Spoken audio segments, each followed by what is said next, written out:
BJP ಸರ್ಕಾರ ಅಂದ್ರೆ ಈ ಬಿಜೆಪಿ ನಾಯಕರೇ ಇಂದಿನ ಕಾಂಗ್ರೆಸ್ ಸರ್ಕಾರವನ್ನು ಬೆಳೆಸಿದ್ದೆ ಬಿಜೆಪಿ ಅನ್ನುವಂತ ಆರೋಪವನ್ನು ಮಾಡಿದ್ದಾರೆ. ಸ್ವಾಮೀಜಿ ಅವರ ಮೇಲೆ ಸ್ವಾಮೀಜಿ ಅವರು ಇದನ್ನು ಪ್ರಶ್ನೆ ಮಾಡೋ ಇದಿದೆಯಾ, ಪ್ರಶ್ನೆ ಮಾಡ್ತಾರ ಅಂತ ಕೇಳಿರೋ. ಬಹಳ ಮುಖ್ಯವಾಗಿ ಈ ದಿನ ಇಡೀ ಭಾರತದಲ್ಲಿ ವಿಶೇಷವಾಗಿ ಕರ್ನಾಟಕದಲ್ಲಿ ಯುಗಾದಿ ಹಬ್ಬ ಅಂದ್ರೆ ನಮ್ಗೆ ಹೊಸ ವರ್ಷ, ಒಂದು ಹೊಸತನ, ಒಂದು ಚೈತ್ರ ಮಾಸದಲ್ಲಿ ಒಂದು ಪ್ರಕೃತಿಯ ಆಶೀರ್ವಾದದೊಂದಿಗೆ ಒಂದು ಹೊಸ ವರ್ಷದ ಈ ಸಂಭ್ರಮದಲ್ಲಿ ನಾಡಿನಲ್ಲಿ ಇವಾಗೇನು ಇಡೀ ದೇಶದಲ್ಲಿ 18ನೇ ಲೋಕಸಭಾ ಚುನಾವಣೆ ಹಿನ್ನೆಲೆಯಲ್ಲಿ ಒಂದು ದೇಶಕ್ಕಾಗಿ ಒಂದು ಒಳ್ಳೇದಾಗಬೇಕು, ಯುಗಾದಿ ಹಬ್ಬದ ಈ ಸಂಭ್ರಮದಲ್ಲಿ ದೇಶದ ಶ್ರೇಯಸ್ಸನ್ನು ಬಯಸಿ ಇವತ್ತು ಜೆಡಿಎಸ್ ಮತ್ತು ಭಾರತೀಯ ಜನತಾ ಪಾರ್ಟಿಯ ನಾಯಕರುಗಳೆಲ್ಲ ಇವತ್ತು ಪರಮ ಪೂಜ್ಯ ಜಗದ್ಗುರುಗಳಾದಂಥ ಶ್ರೀ ಶ್ರೀ ನಿರ್ಮಲಾನಂದನಾಥ ಸ್ವಾಮಿಗಳ ಆಶೀರ್ವಾದವನ್ನು ಪಡೆದು ಬಹಳ ಸ್ಪಷ್ಟವಾಗಿ ಮತ್ತೊಮ್ಮೆ ನರೇಂದ್ರ ಮೋದಿ ಈ ಒಂದು ದಿಕ್ಕಲ್ಲಿ ಇಡೀ ಕರ್ನಾಟಕದ ಎಲ್ಲಾ ಜನರು ಒಂದಾಗಿ ಮತ್ತೊಮ್ಮೆ ನರೇಂದ್ರ ಮೋದಿಯವರನ್ನ ಅಧಿಕಾರಕ್ಕೆ ತರಬೇಕು ಅನ್ನುವಂಥ ಸ್ಪಷ್ಟ ಉದ್ದೇಶದಲ್ಲಿ ಇವತ್ತು ಪೂಜ್ಯ ಶ್ರೀಗಳ ಆಶೀರ್ವಾದವನ್ನು ಪಡೆದು ಇವತ್ತು ಒಗ್ಗಟ್ಟಿನ ಸಂದೇಶವನ್ನು ಕೊಟ್ಟಿದ್ದೀವಿ. ಈ ಒಗ್ಗಟ್ಟಿನ ಸಂದೇಶವನ್ನು ನೋಡಿದ ತಕ್ಷಣ ಎಲ್ಲ ಒಂದ್ ಕಡೆ ಪಾಪ ನಮ್ಮ ಪ್ರತಿಪಕ್ಷದವರಿಗೆ ಎಲ್ಲ ಒಂದ್ ಕಡೆ ಆತಂಕ, ನಡಕ ಹುಟ್ಟಿದೆ. ಅಪ್ರಸ್ತುತವಾಗಿರೋ ಕಾಂಗ್ರೆಸ್ ಪಕ್ಷ ಇವತ್ತೇನು ಲೋಕಸಭಾ ಚುನಾವಣೆಯಲ್ಲಿ ಕಾಂಗ್ರೆಸ್ಗೆ ಮತ ಹಾಕೋದ್ರಿಂದ ಏನೂ ಪ್ರಯೋಜನ ಇಲ್ಲ. ಅಪ್ರಸ್ತುತ ಪ್ರತಿಪಕ್ಷದ ಸ್ಥಾನವನ್ನೇ ಪಡಿಲಿಕ್ಕೆ ಅವ್ರಿಗೆ ಆಗ್ತಿಲ್ಲ. ಹಾಗಾಗಿ ಅವ್ರಿಗೆ ಮತ ಹಾಕೋದ್ರಲ್ಲಿ ಏನೂ ಪ್ರಯೋಜನ ಇಲ್ಲ. ಈ ಸ್ಪಷ್ಟ ಸಂದೇಶವನ್ನು ನೋಡಿ ಎಲ್ಲೋ ಒಂದ್ ಕಡೆ ನಮ್ಮ ಪ್ರತಿಪಕ್ಷದ ವರಿಷ್ಠರುಗಳಿಗೆ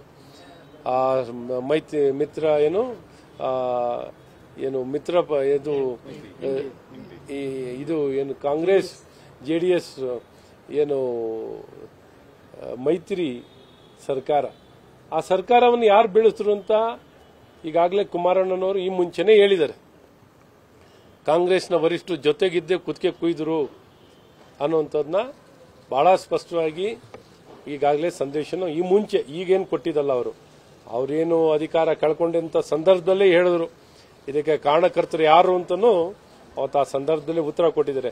ಹಾಗಾಗಿ ಪಾಪ ಈಗ ಅವರಿಗೆ ಬಿಸಿ ತಡ್ಕೊಳಕ್ಕಾಗ್ತಿಲ್ಲ, ಈ ಬೇಸಿಗೆ ಬಿಸಿನೂ ತಡ್ಕೊಳಕ್ಕಾಗ್ತಿಲ್ಲ, ರಾಜಕೀಯ ಬಿಸಿನೂ ತಡ್ಕೊಳಕ್ಕಾಗ್ತಿಲ್ಲ.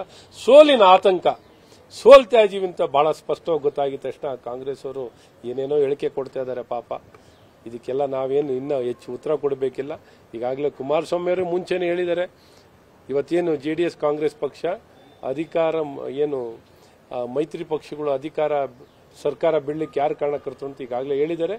ಅದಕ್ಕೆ ಶಿವಕುಮಾರ್ ಅವ್ರಿಗೂ ಗೊತ್ತು, ಸಿದ್ದರಾಮಯ್ಯನವ್ರಿಗೂ ಗೊತ್ತು. ಹಾಗಾಗಿ ನಾನೇನು ಉತ್ತರ ಕೊಡಬೇಕಿಲ್ಲ, ಉತ್ತರ ಆಲೆ ಕೊಟ್ಟಾಗಿದೆ. ಖಂಡಿತ ಈ ಶಕ್ತಿ ಮುಂದೆ ಸಾಗಿ 28 ಲೋಕಸಭಾ ಕ್ಷೇತ್ರದಲ್ಲೂ ನಮ್ಮ ಅಭ್ಯರ್ಥಿಗಳು ಗೆಲ್ತಾರೆ. ಹಾಗಾಗಿ ಭರವಸೆ ವಿಶ್ವಾಸದಿಂದ ಮುಂದೆ ಹೆಜ್ಜೆ ಇಡ್ತೀವಿ. ಮತ್ತೊಮ್ಮೆ ನರೇಂದ್ರ ಮೋದಿ ಅನ್ನೋಂಥದ್ದು ಸ್ಪಷ್ಟವಾಗಿ ಕನ್ನಡಿಗರ ನಿಲುವಾಗಿದೆ.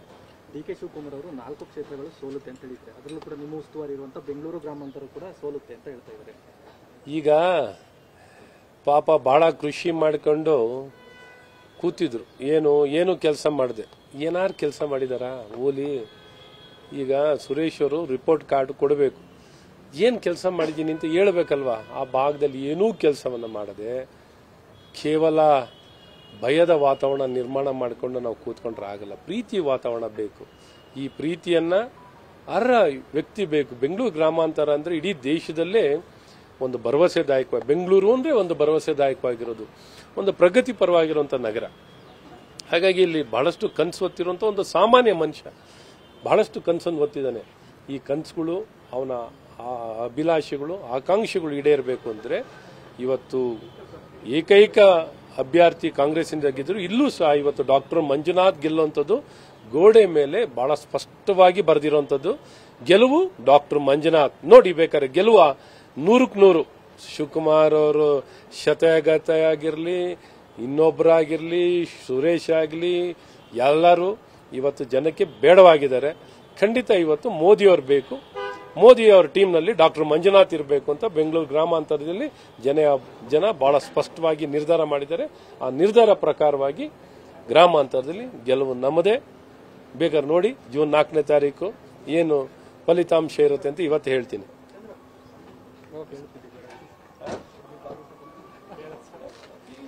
ಈಗ ನೋಡಿ,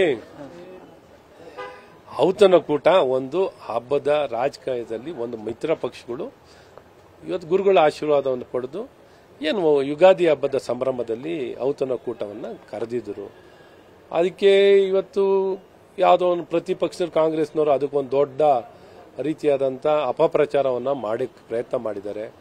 ಮತ್ತು ಎಲೆಕ್ಷನ್ ಕಮಿಷನಲ್ಲೂ ಏನು ಕಂಪ್ಲೇಂಟ್ ಅನ್ನು ಕೊಟ್ಟು ಅನವಶ್ಯಕವಾಗಿ ಇದಕ್ಕೆ ಅಡಚಣೆಯನ್ನು ಮಾಡಿದ್ದಾರೆ. ಹಾಗಾಗಿ ಬೇಡ ಬಿಡಿಯಪ್ಪ, ಇಷ್ಟೊಂದು ನಾವೆಲ್ಲ ಒಂದು ಕಡೆ ಒಟ್ಟಿಗೆ ಸೇರಿ ಒಂದು ಔತಣಕೂಟದಲ್ಲಿ ಭಾಗವಹಿಸೋದು JDS ನಾಯಕರುಗಳು, ನಾವೇನು ಸಾರ್ವಜನಿಕರನ್ನ ಸೇರಿಸ್ಕೊಂಡು ಕೂತಿದ್ದೀವಿ. ಇವ್ರಂಗೆ ಏನಿಲ್ಲ, ನಾವು ಮಿತ್ರ ಪಕ್ಷದವ್ರು ಕೂತ್ಕೊಂಡು ಮಾತಾಡೋಂಥದ್ದನ್ನ ಎಲ್ಲ ಒಂದು ಕಡೆ ಇವ್ರ ಕೈನಲ್ಲಿ ಸಹಿಸ್ಕೊಳ್ಳೋಕ್ಕಾಗಿಲ್ಲ. ಹಾಗಾಗಿ ನಿಮ್ಗೆ ಅಷ್ಟು ಅಭ್ಯಂತರ ಇದ್ರೆ ಈ ಔತಣಕೂಟವೇ ಬೇಡ ಅಂತ ಈಗಾಗಲೇ ನಿಶ್ಚಯವನ್ನು ಮಾಡಿ ಕ್ಯಾನ್ಸಲ್ ಮಾಡಿರೋಂಥದ್ದು ಇದೆ. ಕನ್ನಡಿಗರ ಮೆಚ್ಚಿನ ನಿಮ್ಮ ನ್ಯೂಸ್ 18 ಕನ್ನಡ ಈಗ ವಾಟ್ಸ್ಆಪ್ನಲ್ಲಿಯೂ ಲಭ್ಯ. ಕರ್ನಾಟಕ ಮತ್ತು ದೇಶ ವಿದೇಶದ 360 ಡಿಗ್ರಿ ಸುದ್ದಿ ವಿವರವನ್ನ ನೀವು ನಿಮ್ಮ ಕೈ ಬೆರಳುಗಳಲ್ಲಿಯೇ ಪಡೆಯೋದಿಕ್ಕೆ ಈ QR ಕೋಡ್ ಅನ್ನು ಸ್ಕ್ಯಾನ್ ಮಾಡಿ. ನಮ್ಮ ಚಾನೆಲ್ ಅನ್ನು ಫಾಲೋ ಮಾಡಿ, ನೋಟಿಫಿಕೇಶನ್ ಆನ್ ಮಾಡಿ.